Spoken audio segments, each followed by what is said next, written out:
All right, my IB physicists. So far this year, we've learned about physical patterns and constant velocity motion. We're going to move into constant acceleration motion, which I think you're going to find a pretty intuitive leap from constant velocity. But before we get there, I want to actually take some time to finish objective 1, where we're describing vectors as two-dimensional quantities. You know how to compare and contrast a vector and scalar already, but we haven't done this last bullet point. You also have learned how to add vectors graphically using the tip-to-tail method. That's where you added vectors graphically. But we haven't done this breaking vectors into components using sine, cosine, or tangent functions. And so we're going to start that today. And we're actually going to finish this week, so that this week you'll take this last objective test, and you might be panicking about like having a test all of a sudden. You'll be fine.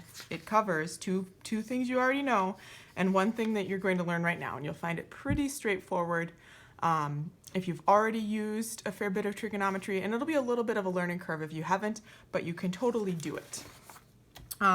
So we've already learned about what vectors and scalars are, and today we're going to focus on vectors, which is a measurement with both magnitude and direction. And we're going to focus on vectors that we want to be able to add together mathematically. We practice adding them together graphically, and that's really useful. However, it's like kind of time consuming, and if you want to be really precise about it, then you have to draw them super precisely. And vectors in physics are used to calculate some pretty important things. If you're taking a trip somewhere by plane, or if you're launching a missile at something, or if you're launching a ball or some other type of projectile, you want to know exactly where it's going to end up, and vectors are the thing that's going to allow us to figure that out. So today, we're going to be branching out to say, how do we break vectors into x and y components? And after watching this video, you're actually going to break these vectors into their x and y components as your homework from this lesson.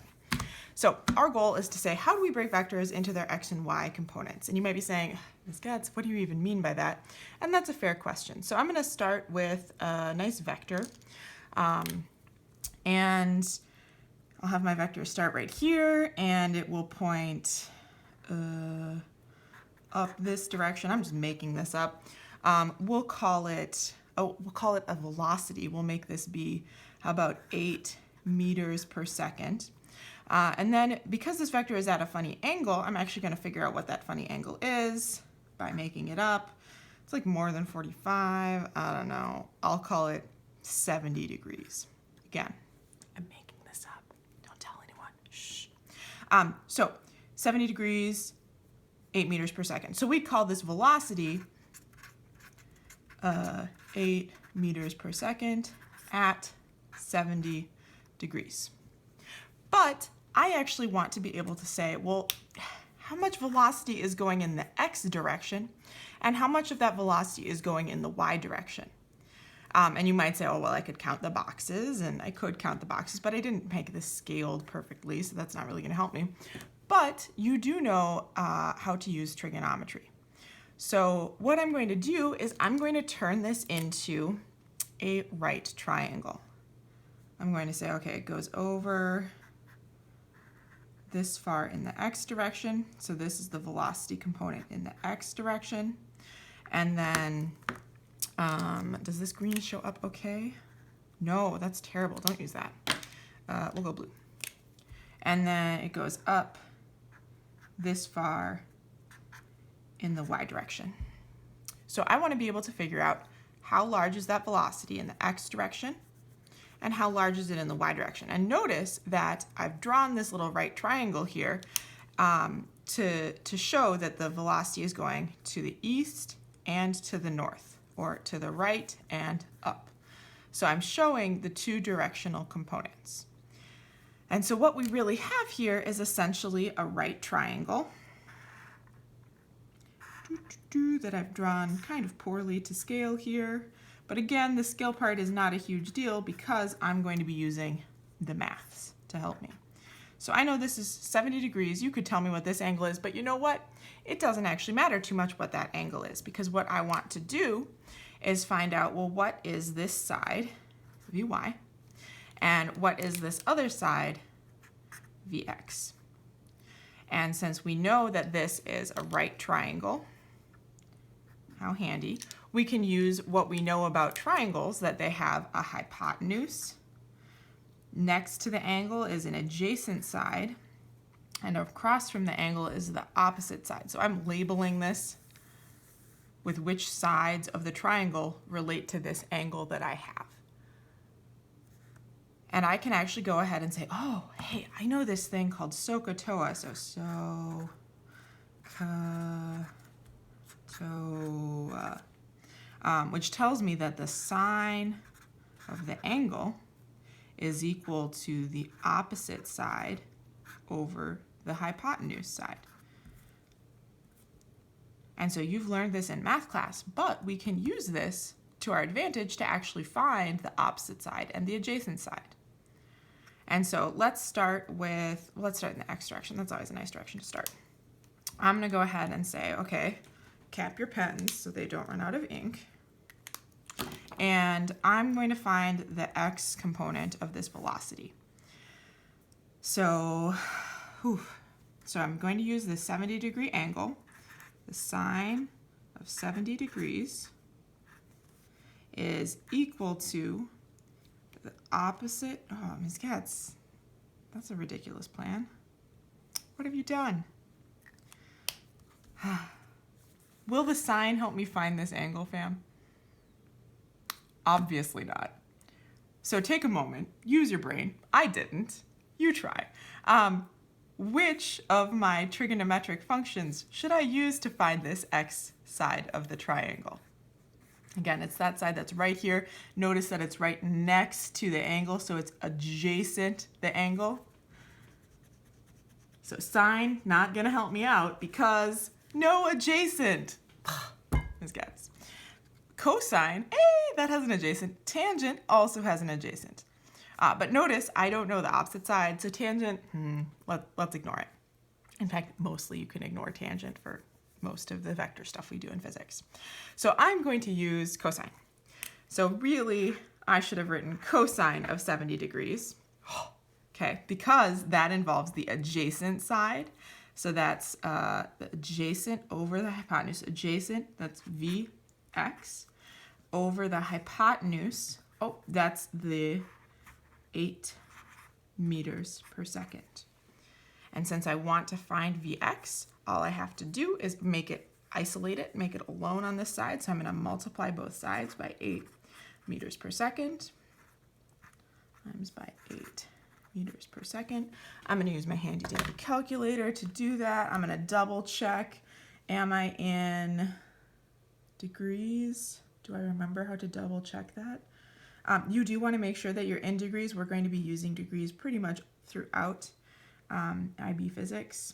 Oh yeah, it's that one. Yeah, I'm in degrees, not radians. Maybe you can't see what I'm typing into my calculator, but it's going to be 8 times cosine of 70 degrees.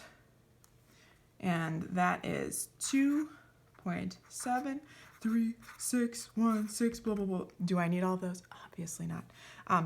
Our number is to 1 sig fig. I'm actually just going to keep 2 sig figs. 2.7 meters per second is the velocity in the x direction. Aces. So let's double check that we're still recording. And let's go ahead and find that y part. So take a moment right now. If this is how I found my x component of the velocity, let's find that y component. Which of my trigonometric functions will I use? Remember, the y is opposite that angle. Well, if I have the opposite side, I do know the adjacent side, so I could use tangent, but again, just ignore tangent mostly. You can use it, but this is not a precise number. We had to round it. So we're going to use the thing that we have as a precise number. So I am going to use sine to find my velocity in the y direction. So again, sine, this time for real, of 70 degrees. That's equal to the opposite over the hypotenuse. Vy over the hypotenuse, that's 8 meters per second. So to find Vy, I'm going to multiply both sides by this 8 meters per second. These simplify to 1 or cancel in the way that is nicer to say. I didn't show that above, but they do cancel. And we get Vy as equal to, so 8 times sine of 70. It looks like 7.5175. Whoa, whoa, whoa. Again, I'm going to round, so this is 7.5 meters per second. Okay, so we're almost done, but we're not quite done because I have to do one more thing. I need to double check whether these x and y components are positive or negative. So I'm going to go ahead and look at my vector. It points up and to the right. I hope so. That way.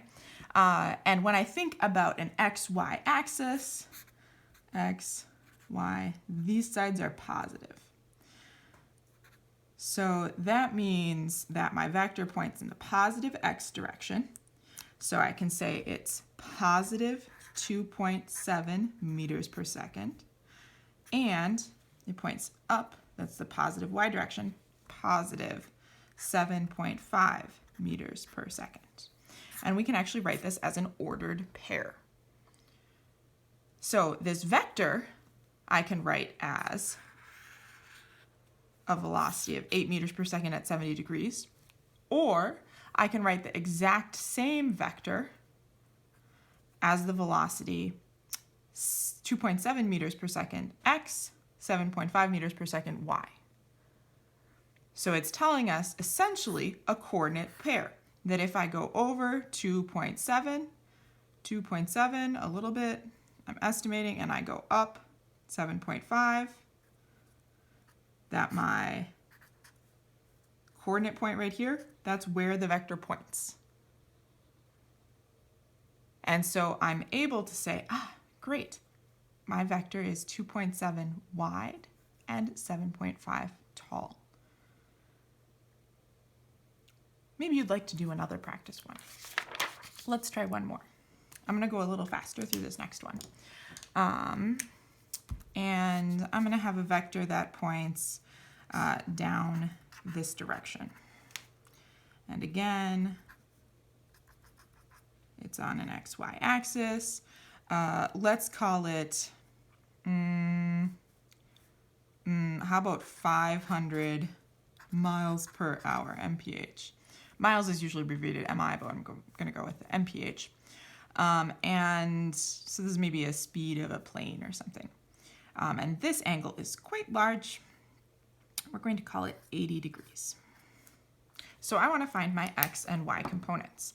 So again, I'm going to sketch them out. I could keep them the same colors.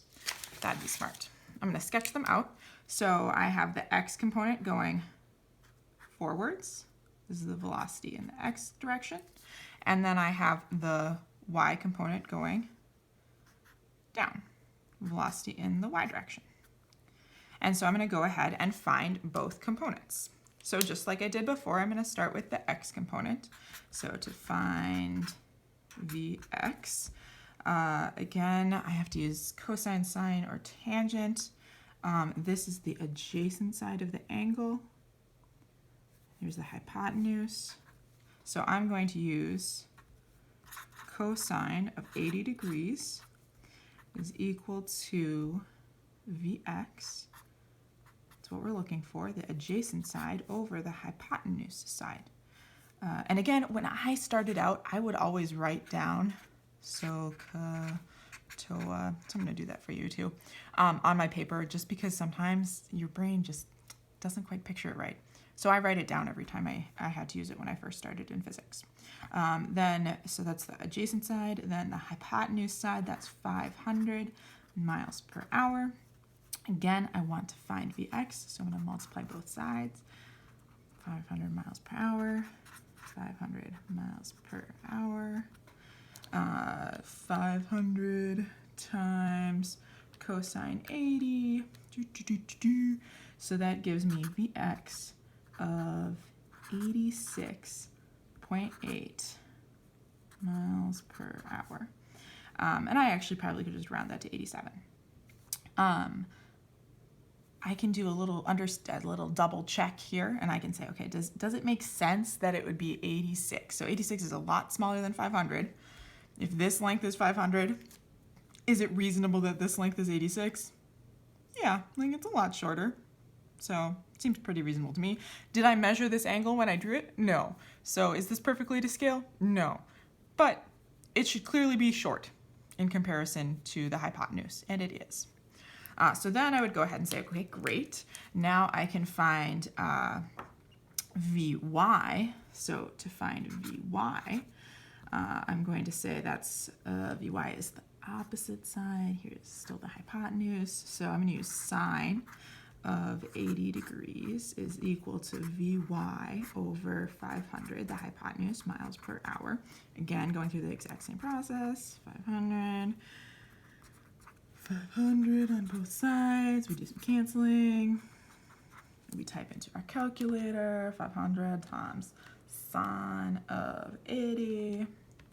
We get a number. Whoa, it's a big number. Okay, so I got 492.4, but again, I really should just round that to the ones place. Miles per hour equals Vy. And we want to do that same understanding check. Take a moment. Does it seem reasonable? Did I do something wrong? I do things wrong all the time. Do you think that's reasonable for this side, the y component of this angle? Yeah, probably. It's like pretty long, much longer than the x component, so that seems pretty reasonable to me. So I'm going to again do that same thing where I say, what about positive or negative? So I'm going to do that. I'm going to say, okay, well, we went forwards in the x direction, so that's clearly positive. We went down in the y direction, so that's actually going to be a negative value. So I would report this angle, which I could say 500 miles per hour at 80 degrees south, never eat soggy, okay, southeast. That's a lot. Or I could report it by saying, oh, this is 86, 87, we'll round. 87 miles per hour, comma, negative 492 miles per hour, and that's the vector. I'm giving the x component, velocity in the x direction, and the velocity in the y direction to tell you my vector. So you're going to be practicing this a little bit today, or whenever you have some time. You'll need a calculator. You can use your online calculator, obviously, but I actually kind of like having it not be on my iPad. So if you have a phone calculator, that's kind of nice to use, or a real one. And what I would like you to do is go ahead and do this same process where you find the x and y components for the vectors here on the back of 2.2. So this was your graphical vector addition. Here on the back of 2.2, find the x and y components for each of these two vectors pictured on each one. I'll give you a handy little starter tip. It's really helpful to make sure that you've pointed out, for this vector, I'm going to put my work over here, and so on, double checking where that angle is, saying, okay, that means that the x side and the y side, how do they relate to where that angle is? And then the other thing that you might get stuck on is here on number 4, you notice that there's no angle here. And you might get really stuck with this. You might be like, ah, crap, how do I do it? And you can use the angle, it would just be 0 degrees. But you can also just notice that, oh, it doesn't go up or down at all, it just goes to the left. So that means that it just goes to the left 8 meters and up 0 meters. No y component whatsoever. You'll also notice that the units here are changing. Doesn't matter. Math is still going to work out exactly the same. So Good luck, do your best. Let me know if you have any questions, and you'll see an answer key later on for this week. Take care, guys.